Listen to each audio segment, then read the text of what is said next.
O gün də danışmışam. Qız müştəriyə çay verməzdən əvvəl stəkana tüpürür və bunu telefona çəkir. Şəki şəhərində fəaliyyət göstərən Azra Şirniyyat evinin xanım əməkdaşının müştərilərə qarşı qeyri-etik hərəkət etməsi ilə bağlı görüntülər yayılıb.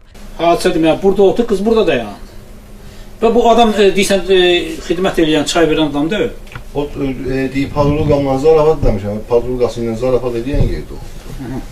O yoxsa burada çay verəndə o çox satıcıdır vəssalam. Müzakirələrə səbəb olan videodakı qız Xəzər xəbərə danışıb. O, bunu rəfiqələrinə zarafat məqsədi ilə etdiyini bildirib. Mən orada satıcı kimi işləyirəm. Yəni heç bir müştəriyə çay verməkdə olsun, digər şeylərdir.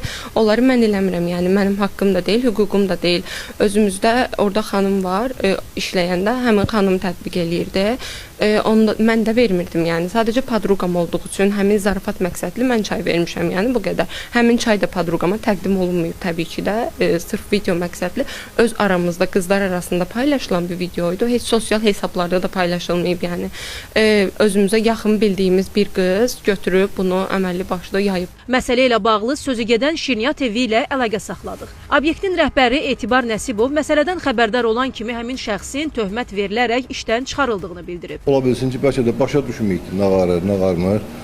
Amma yox da indi bunu başa düşmək lazım ki, bu dərəcədə olmaz. Çünki bizim ən azından reytingimiz düşür aşağıya, bizə maddi ziyanlar dəyir.